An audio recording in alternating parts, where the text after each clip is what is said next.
Kita berdoa sebelum membaca dan merenungkan firman Tuhan. Mari kita berdoa. Segala puji, hormat, dan sembah hanya bagi-Mu ya Tuhan, yang telah menyertai dan memberkati kami sampai saat ini. Kini saatnya kami mau membaca dan merenungkan firman-Mu. Tuhan memberkati kami, beri sikap hati yang benar bagi kami, belajar firman untuk melakukannya, supaya kami hidup dalam berkat-berkat firman-Mu. Pakailah hamba-Mu untuk menjadi alat saluran berkat firman. Di dalam nama Tuhan Yesus kami berdoa. Amin. Mari kita buka dalam Mazmur 138. Mazmur 138 ayat 1 sampai ayat 8 kita akan baca silih berganti. Saya membaca ayat ganjil dan Bapak Ibu Saudara membaca ayat genap. Nah, ini satu bagian firman Tuhan yang dulu sudah sempat saya sampaikan, tapi akan dijelaskan dari sisi yang berbeda sekarang. Kalau kita baca Mazmur, wah itu ada banyak sekali berkat, ya. Kita bisa lihat dari beberapa sisi. Mazmur 138 ayat 1 sampai ayat 8, saya baca ayat ganjil dan Bapak Ibu ayat genap. Dari Daud. Aku hendak bersyukur kepadamu dengan segenap hatiku. Di hadapan para Allah aku akan bermazmur bagimu. Aku hendak bersujud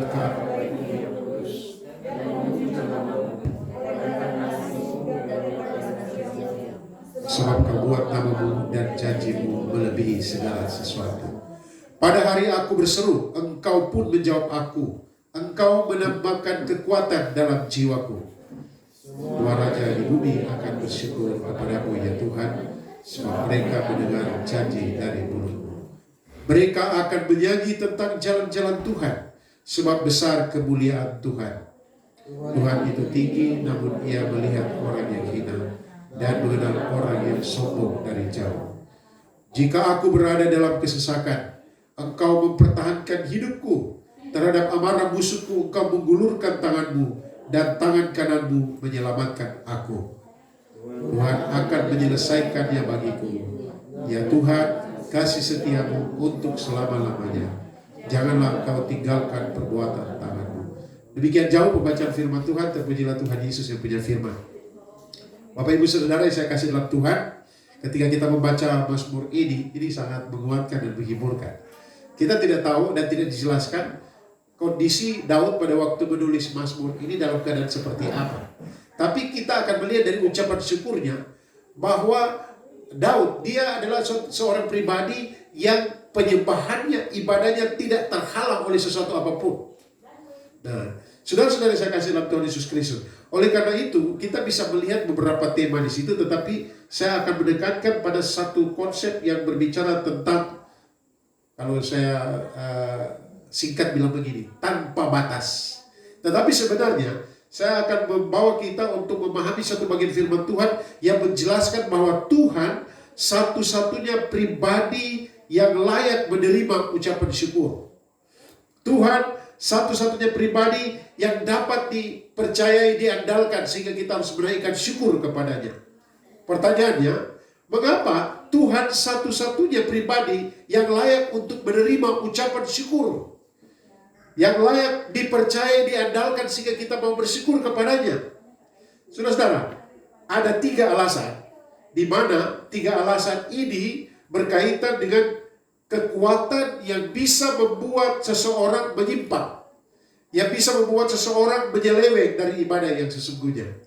Jadi 3 alasan ini menjelaskan mengapa Tuhan dia satu-satunya, tetapi juga alasan yang mengingatkan kita bahwa seseorang bisa menyimpang, menyeleweng dari ibadah kalau dia tidak memperhatikan ini.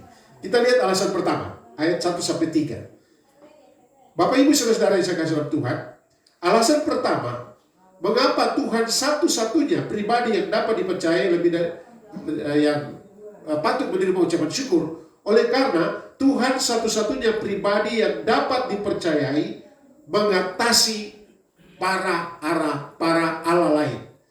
Tuhan satu-satunya pribadi yang dapat dipercayai yang patut menerima ucapan syukur, oleh karena dia mengatasi Allah lain. Maksudnya apa ini?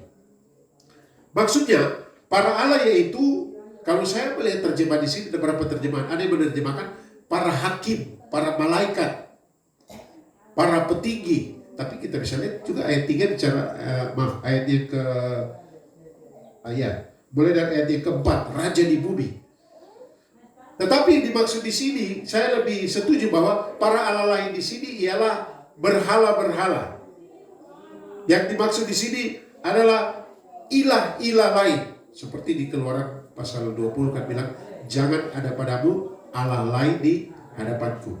Saudara-saudara yang saya kasih di dalam Tuhan Yesus Kristus, para Allah ini berarti berhala yang sangat disangkal, baik dalam perjanjian baru maupun perjanjian lama. Sangat ditentang. Bahkan saudara, orang yang terlibat di dalam hobatan-hobatan, kalau kita lihat di Keluaran pasal 24, dikutuk sampai turunan keempat. Waktu saya baca dulu-dulu, saya belum belajar teologi secara mendalam. Ini bayangkan ya, kita kalau kita menyembah berhala atau kita memegang hal-hal yang sifatnya hobatan atau obat-obat yang mistis, itu dikutuk sampai turun keempat. Coba lihat ya, ayat 4 Keluaran pasal 20. Oh, bagaimana itu kutuk bisa lepas? Hanya oleh darah Yesus. Saya izin lagi minta tolong Pak Yesus atau mau tarik ini yang sebelah sana. Dia silau dari sini. Itu. Ya pas, terima kasih. Oh, Ros, karena tadi saya tidak silau, jadi saya tidak bisa kenal. Terima kasih. Bapak Ibu Saudara yang saya kasih Tuhan Yesus Kristus. Allah lain ini adalah bentuk kekuatan yang dapat membuat seseorang membelakangi Allah. Membentuk kekuatan yang bisa membuat seseorang menentang Allah atau mengabaikan Allah. Tapi saya bilang begini, sekarang kita tidak menyembah berhala, kita tidak punya patung.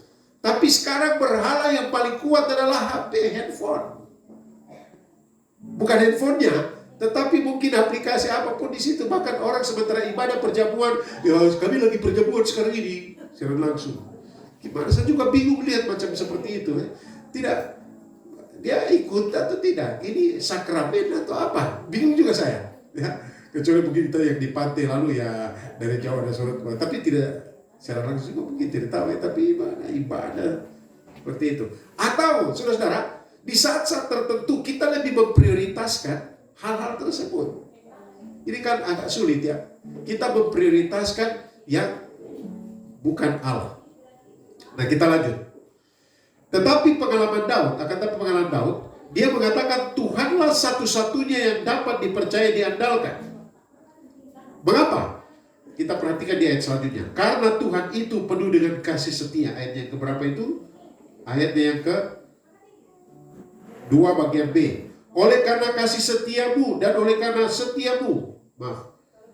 Oleh karena kasihmu dan oleh karena setiamu. Sebab kau buat namamu dan janjimu melebihi segala sesuatu. Pada hari aku berseru, engkau pun menjawab aku. Engkau menambahkan kekuatan dalam jiwaku. Jadi mengapa Allah, Tuhan, lebih daripada Allah lain? Karena Allah-Allah lain, berhala-berhala itu mati. Tidak ada kekuatan apa-apa. Berhala-berhala itu adalah sesuatu yang buatan tangan manusia. Kalau dulu kan, mungkin orang jangan menjadi kan. Jadi itu melebihi kekuatan manusia, saudara-saudara. Saudara-saudara saya kasih dalam Tuhan Yesus Kristus. Di sini kita lihat bahwa kadang orang terpesona dengan tangan-tangan hasil pembuatan tangan manusia. Seperti yang saya bilang, handphone kah, laptop kah, atau kayu kah, atau apakah. Tapi Daud punya pengalaman, dia bilang Tuhan melebihi semuanya. Karena dia penuh dengan kasih setia. Nampak dari perbuatan yang Tuhan buat. Apa yang Tuhan buat di sini dikatakan menepati janjinya. Saudara-saudara, ada banyak janji di dalam firman Tuhan yang Tuhan tepati. Beberapa waktu lalu saya seringkali renungkan, ini firman Tuhan ini nyata mana? Oh, saya sudah percaya tentang ini dan Tuhan dia menepati janjinya. Soal kedatangan yang kedua kali, tadi lagu janji kebenaran iman nomor 177 kan itu luar biasa. Senang berserah pada Yesus, ku tahu kasihnya cukuplah. Sampai dijelaskan tentang firman, tetapi yang jelaskan, ku tahu ia kelak datanglah. Apakah kita menantikan kedatangan Tuhan sebagai janji? Kali saya hari Kamis malam itu bicara dengan beberapa orang hamba Tuhan di kami, dan saya bertanya kepada beberapa anak, ada mahasiswa, bilangnya jadi sekolah menjadi pendeta. Iya, saya suka jadi pendeta. Ada yang sudah sekolah di sekolah teologi. Saya bilang pilih jadi pendeta atau Tuhan Yesus datang. Bingung. Saya mau jadi pendeta. Ya, mana lebih suka Tuhan Yesus datang atau kamu jadi pendeta? Kalau saya pilih jadi apa? Tuhan Yesus datang, saudara. Saya jadi pendeta. Maksudnya kalau Tuhan Yesus datang ngapain lagi jadi pendeta? Kan kita sama semua. Loh.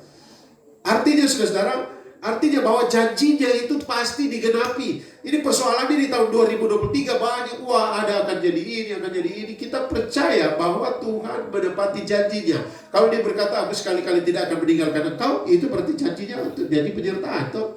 Kalau dia bilang bahwa justru dalam kelemahanlah aku kuat. Kalau kita berkumpul dengan persoalan-persoalan, tapi saya membaca satu artikel di mana ada seorang anak, dia tanya ke bapaknya, anak masih kecil, tanya ke bapaknya, Bapak, kenapa Bapak berdoa terus? Apa yang Bapak miliki? Apa yang Bapak dapatkan karena berdoa terus kepada Tuhan? Bapaknya bilang, saya tidak dapat apa-apa. Saya tidak dapat apa-apa. Loh, kenapa Bapak berdoa? Benar nak, saya tidak dapat apa-apa, tetapi saya kehilangan banyak justru. Loh, kenapa Bapak berdoa? Ya, saya kehilangan kekhawatiran. Saya tidak khawatir, hilang itu khawatir saya. Saya kehilangan ketakutan. Saya kehilangan apa lagi?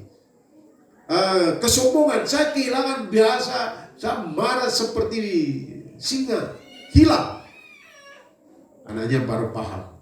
Kadang-kala kan kita berdoa untuk Tuhan memberi sesuatu. Tetapi mari kita berdoa juga, Tuhan tolong hilangkan banyak hal dalam kehidupan kita. Yang harus dihilangkan itu apa? Kekhawatiran, ketakutan. Jalan di tahun 2023, percaya Tuhan akan pelihara kita dalam keadaan apapun. Dunia bergoncang sekalipun. Ada lagu tipe dulu, biar bumi akan berlalu. Itu lagu itu kalau dinyanyikan pas dimaknai betul. Biar bulan tak bercahaya lagi. Kira-kira kalau bumi, kalau bulan tidak bercahaya lagi, sebentar tiba-tiba kita perasaan bagaimana? Ada apa ini? Naik pesawat saja kemarin dan saya lihat tenang. Karena serta sudah turun. Saya sebenarnya waktu mendarat saya mau tepuk tangan, tapi saya nanti saya sendiri yang tepuk tangan jadi biasa sudah. Ada orang tegang di samping saya tegang. Dia sudah, kan saya duduk di tengah. Ibu di sebelah kanan, jadi ada orang lain. Biasanya kan kami yang duduk di tengah itu teraniaya kan, karena orang di sana taruh di tangan dan saya bingung sama taruh tangan bagaimana. Tapi mungkin itu dia kasih kesempatan saya. Tapi pada waktu pesawat sudah mulai goyang atau tidak bisa mendarat, saya lihat dia tinggal. Tapi tenang, tapi hati bergejolak. Tapi saudara-saudara yang saya kasih sama Tuhan, itu baru pesawat begitu. Apalagi kita lihat ada kegoncangan di mana-mana. Apapun yang terjadi, kita harus percaya bahwa seringkali itu menjadi sesuatu ketakutan. Nanti kita akan bahas di garis besar ketiga sebenarnya. Tapi saya akan bicara tentang kita harus pahami betul bahwa Tuhan satu-satunya yang patut menerima ucapan syukur karena dia melebihi dari segala Allah. Allah-Allah lain itu buatan tangan manusia. Apa yang pada kita yang tidak buatan tangan manusia? Coba. Ya, kita pegang berhala. Kadang-kadang orang bilang HP yang jadi berhala. Tapi seringkali yang jadi berhala itu apa? Itu kita punya hobi-hobi itu. Oh, hari Minggu sampai tidak mau ke gereja, tapi dia pergi berenang. Ada saya di hobi berenang jadi. Atau ada hal-hal tertentu. Saudara-saudari saya kesal Tuhan. Segala sesuatu yang melebihi Allah itu berhala. Tetapi kita harus tetap percaya karena Tuhan itu penuh kasih, dia menepati janji. Yang pertama, ayat 2. Yang kedua, ayat yang ketiga. Yang kedua, ia menjawab doa dan menambah kekuatan dalam jiwa. Ini yang penting. Tuhan menjawab doa dan menambah kekuatan bagi jiwa kita.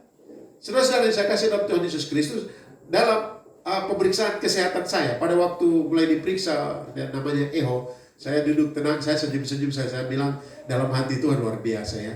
Jantung ini, waktu bunyi jantung kan terdengar, duduk. Saya nikmati jantung saya. Kemudian saya pikir, kalau Tuhan sudah tiba-tiba bilang stop sudah. Ya stop.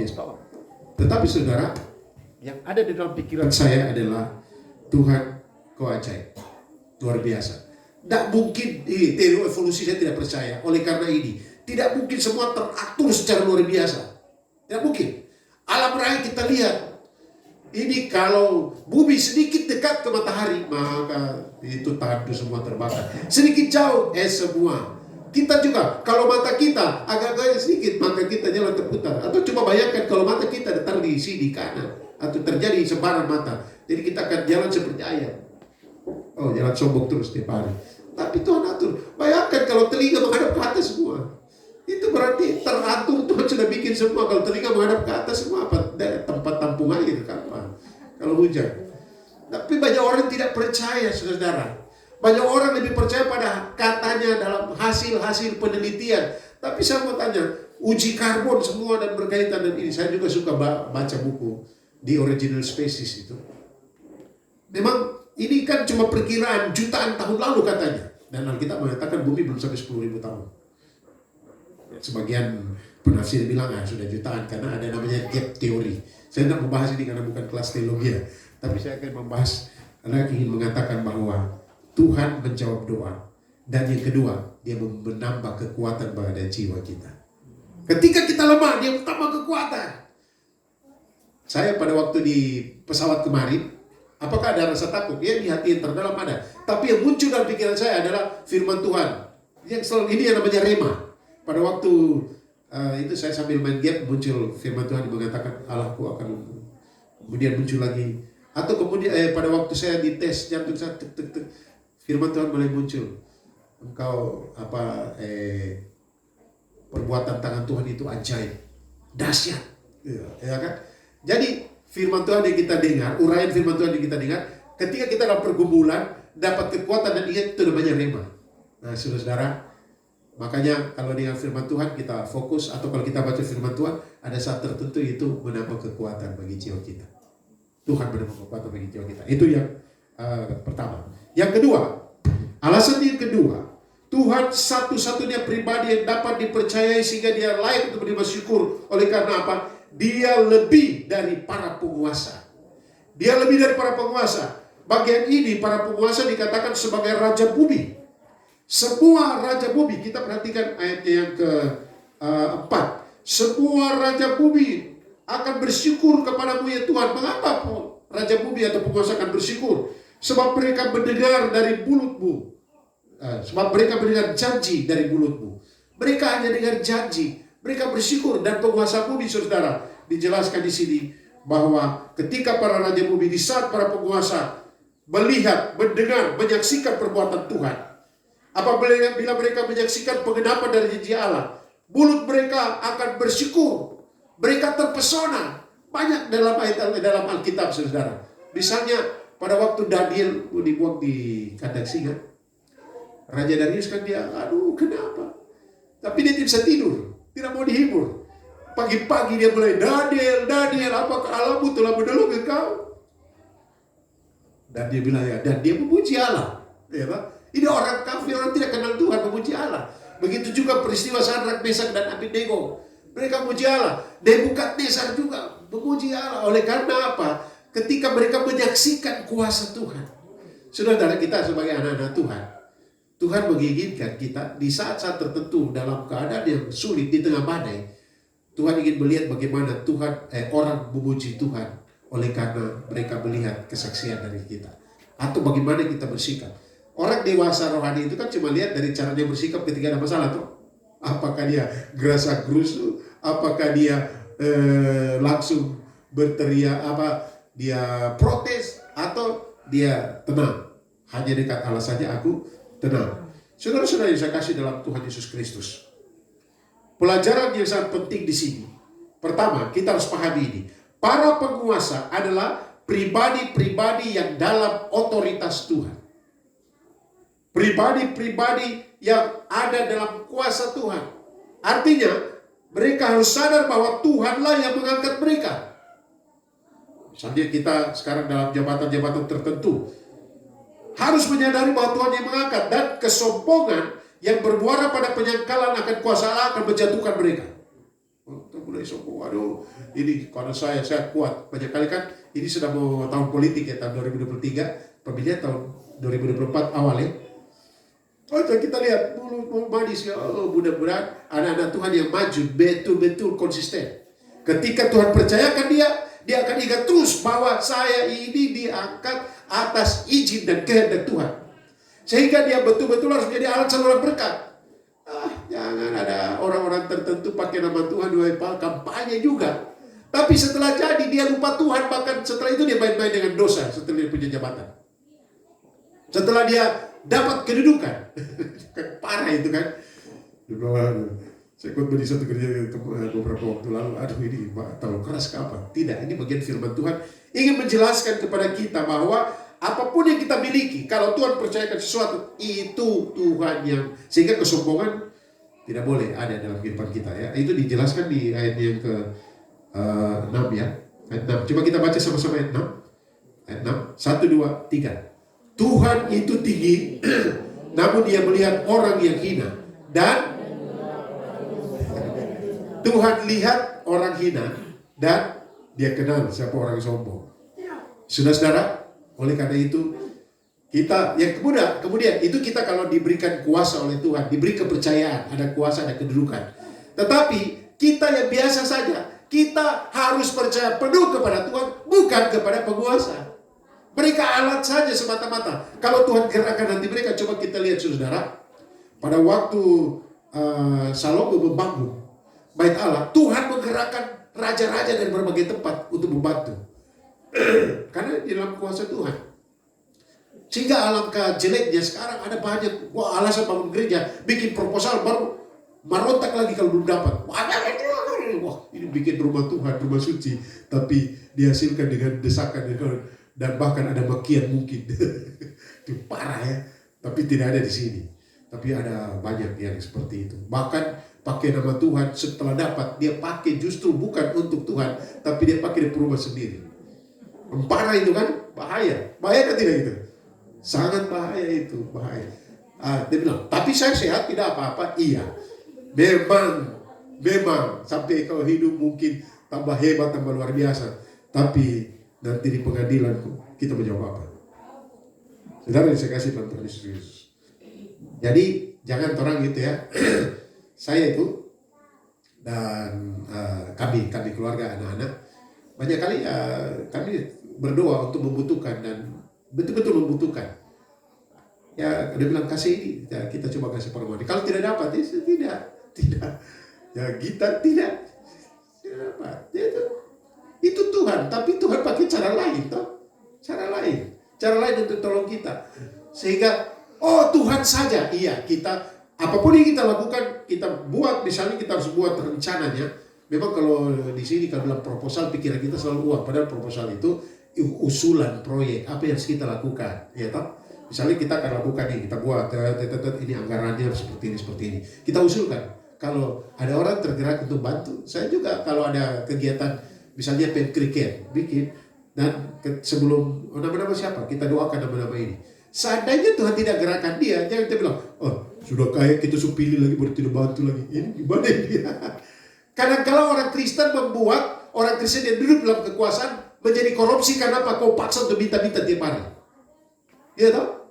Apakah mereka punya uang banyak, kaya, luar biasa sehingga selalu ada uang? Dan akhirnya supili dia baru, dia kasih orang. Bukan bego-bego lagi bicara, kasihan.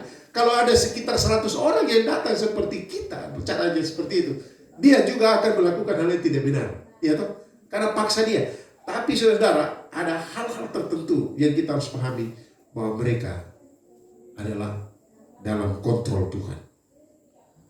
Allah yang dikatakan di sini, orang yang sombong akan terjebak atau akan jatuh. Kita harus sadar bahwa apa yang ada pada kita adalah pemberian Tuhan.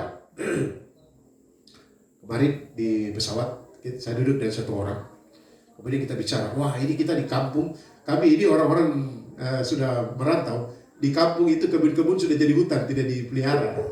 Apalagi kami hamba Tuhan, itu bikin apa itu ya? Saya bilang, aduh tidak saya bikin apa-apa, kalau begitu itu jual saja. Saya bilang, suruh tanam kayu saja, atau ada matoa kan untuk menghasilkan, ya sudah. Ya, orang-orang nanti akan datang yang akan petik, tidak masalah. Kita Tuhan ambil juga tidak apa-apa. Saudara yang saya kasih dalam Tuhan Yesus Kristus. Tapi kita harus menyadari bahwa itu semua pemberian Tuhan. Gitu. Tapi sayangnya kakak beradik, saudara-bersaudara jadi bertengkar gara-gara pemberian Tuhan. Saya punya kakak beradik 4. Dan saya wanti-wanti dan saya berdoa, Tuhan tolong jangan gara-gara peninggalan orang tua kita membaku tengkar. Aduh, pernah kami melayani orang mati karena dibunuh. Karena batas tanah saja yang kecil. Cuma kelapa satu. Di mana-mana itu, bukan di Papua, di mana ada itu. Lapas satu lewat dan baku potong. Mengerikan. Tapi kalau kita percaya bahwa semua dari Tuhan, maka kita akan berserah kepadanya. Karena apa? Ayat 6 mengatakan, karena Allah peduli. Ayat 6. Dia peduli, dia tidak membiarkan kesombongan atau orang-orang sombong. Tetapi dia memperhatikan juga orang-orang yang hina. Alasan yang ketiga. Alasan ketiga, Tuhan satu-satunya pribadi yang dapat dipercayai. Oleh karena itu dia layak untuk menerima ucapan syukur kita. Oleh karena apa? Oleh karena dia lebih dari para musuh. Dia lebih dari para musuh. Ayat 7-8. Saudara-saudara, dia mengatasi para musuh. Musuh itu, saudara-saudara, bisa berupa situasi, bisa berupa keadaan yang saya singgung tadi yang pertama. Ayat 7 coba kita lihat. Jika aku berada dalam kesesakan, ini musuh. Engkau mempertahankan hidupku terhadap amarah musuh. Jadi musuh itu bisa situasi, bisa keadaan atau keadaan, bisa juga orang atau pribadi. Kadang-kadang ada orang yang memusuhi kita, atau kita mulai maju, kita mulai meningkat, dan mulai buat rencana-rencana jahat. Tapi saudara, sekalipun demikian, Tuhan mengatasi mereka. Tuhan lebih daripada mereka. Musuh selalu berusaha untuk membuat kita susah. Musuh selalu berusaha untuk membuat kita tertekan, terintimidasi. Mereka sedang membuat kita hancur atau menderita. Dalam Yohanes 10 ayat 10a dikatakan, pencuri datang hanya untuk mencuri, membunuh, dan membinasakan. Jadi ketika ada kesesakan, pergumulan, persoalan, sakit penyakit, itu bisa jadi musuh yang membuat orang pikir begini, aduh, kenapa saya seperti ini? Tuhan ada kah tidak? Dan kita mulai menyangkal, itu musuh. Tapi juga ada orang-orang tertentu. Cuma firman Tuhan ajar kita, kasihilah musuhmu. Ya benar kan? Mengasihi musuh. Orang juga bingung, orang Kristen kok mengasihi musuh? Kalau ada yang tampar pipi kananmu, kasih, atau pipi kirimu, kasih pipi kanan. Sebaliknya, ada orang bilang, kalau orang lempar kau dengan batu, balas dengan kapas. Orang Kristen bilang, iya betul, saya kalau tampar pipi kiri, saya kasih pipi kanan, tapi pipi kanan saya sudah tempel dan duri-duri dulu. Kalau mereka lempar batu, saya balas dengan kapas, tapi batu yang dipakai lempar itu saya bungkus dengan kapas, dan kapas memang yang melayang, ada batu di tengah. Kadang-kadang kejadian seperti itu. Orang heran, orang Kristen kok seperti itu, dihina-hina. Bahkan saya menonton video Alkitab dikentut. Mereka apa Alkitab kentut. Kita dan bilang, kenapa orang Kristen tidak marah? Wah, saudara-saudara yang saya kasih sama Tuhan, kita diperintahkan untuk mengasihi musuhmu. Tapi musuh ini bisa, kita kalau sadar, musuh ini bisa membuat tertekan dulu mati. Musuh ketemu dia semua aja dia. Atau musuh berupa sakit penyakit, musuh berupa kesulitan ekonomi. Bagaimana ini Tuhan? Nah, saudara-saudara, dalam kondisi seperti ini, Tuhan satu-satunya pribadi yang dapat dipercaya.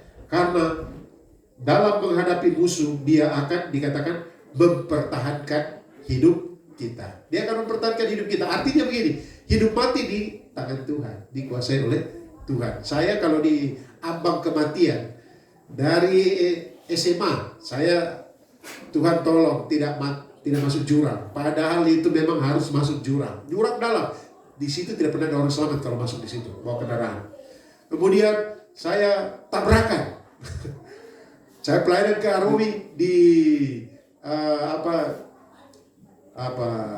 Bumi Cendrawasih situ kan, di Bosi. AMD. Saya rem tiba-tiba karena mobil, dia sen kiri, dia belok kanan tiba-tiba. Dan saya rem dan saya lempar kepala duluan, tapi pakai helm. Itulah untungnya helm. Jadi Tuhan izinkan saya itu, tapi saya lihat aspal, selamatlah. Saya kecelakaan, diancam dibunuh, sudah mau dipanah. Ada yang sudah, kalau belum waktunya belum. Tapi kalau sudah waktunya ya sudah. Tuhan ada waktunya untuk kita. Dia jaga dan pelihara kita, mempertahankan hidup kita, kemudian dia menyelamatkan kita. Yang dijelas di sini menyelamatkan lebih lagi, yaitu keselamatan jiwa kita. Apa yang terpenting? Keselamatan jiwa. Kalau kita di dunia ini kan cuma sebentar, atau setelah kita mati, itu adalah kehidupan selama-lamanya, tinggal surga atau neraka. Yang percaya Yesus, kita berkata, diberi kuasa menjadi anak-anak Allah. Jadi kalau kita jadi anak Allah, di mana Allah berada di situ kita. Allah di surga, kita di surga. Saudara, yang jelas Allah memiliki tujuan dalam kehidupan kita. Kita lihat ayat 8 ini terakhir, ayat 8. Kita baca sama-sama. 1, 2, 3. Tuhan akan menyelesaikannya bagiku. Stop. Tuhan akan apa? Menyelesaikannya. Artinya paripurna, sempurna. Dia menolong kita sampai tuntas. Sehingga ada doa dari Daud, dia katakan, ya Tuhan, kasih setiamu untuk selama-lamanya. Janganlah kau tinggalkan perbuatan tanganmu. Ini pelajaran juga bagi kita. Dia bilang, saya yakin Tuhan akan menyelesaikannya. Saya yakin kasih setianya untuk selama-lamanya. Kemudian dia tidak berdoa, dia bilang. Baru orang tanya, baru kau tidak berdoa? Saya yakin Tuhan pelihara saya. Baru kau tidak berdoa? Saya yakin saya. Ngapain berdoa? Sudah yakin kok. Tapi ini Daud memberikan contoh. Dia yakin dan bukti keyakinannya. Janganlah kau tinggalkan. Seolah dia bilang begini, Tuhan, memang Engkau besar, Engkau berkuasa. Saya yakin itu. Tapi saya lemah. Jangan biarkan saya, Tuhan. Terakhir ayat Mazmur 62 ayat 9. Kita lihat ini. Kalau orang bilang saya percaya, apa bukti percaya? Mazmur 62 ayat 9. Kita baca sama-sama, ada di slide ini juga. Terima kasih Rizka ya sudah tolong selama ini. Sama-sama baca. 1, 2, 3. Percayalah kepadanya kapan? Setiap waktu, hai umat. Bukti percaya apa? Curahkanlah isi hatimu di hadapannya. Allah ialah tempat perlindungan kita. Jadi kalau kita berkata, saya percaya bahwa Tuhan lebih daripada Allah. Mereka buatan tangan manusia. Saya percaya bahwa Tuhan lebih daripada penguasa. Dan Tuhan yang mengendalikan mereka. Bahkan diri saya kalau saya penguasa. Saya percaya bahwa Tuhan lebih daripada musuh. Tetapi Tuhan, tolonglah saya. Saya tidak bisa. Saya tidak mau. Seperti Musa. Berseru-seru. Jangan takut. Orang Mesir kamu lihat sekarang. Tidak akan segala macam. Dia memberikan kekuatan. Tapi dia masuk ke kemah dan dia menangis di situ, minta Tuhan tolong dia. Saudara, jangan bilang kita yakin dan kita tidak berdoa. Tetaplah berdoa, serahkanlah hidupmu kepada Tuhan, dia akan menolong saudara-saudara dan dia punya cara untuk menolong kita. Tuhan memberkati kita sekalian. Amin. Mari berdoa. Segala puji, hormat dan sembah hanya bagi-Mu ya Tuhan. Secara khusus telah memberikan kesempatan bagi kami untuk membaca dan merenungkan firman-Mu. Engkaulah ya Tuhan yang layak untuk menerima ucapan syukur kami. Engkau Tuhan yang layak disembah, dimuliakan, diagungkan. Dan kerinduan kami, biarlah hati kami tidak terusik oleh karena hal-hal yang berkaitan dengan berhala-berhala, Allah-Allah lain. Atau iman kami bukan bergantung kepadamu, justru kepada para penguasa. Bahkan kami terintimidasi dengan musuh-musuh, keadaan, situasi, kondisi yang menurut kami kurang baik, kurang menyenangkan, tidak baik. Kami berdoa biarlah Tuhan tolong kami untuk sungguh menyadari bahwa Tuhan mengatasi semuanya, mengatasi para Allah, mengatasi para penguasa, mengatasi para musuh, mengatasi masalah-masalah. Engkau Allah yang hidup. Ajarlah kami untuk terus berserah bergantung kepadamu. Terima kasih Tuhan, kami mengucap syukur dengan firman-Mu dan berdoa di dalam nama Tuhan Yesus. Haleluya.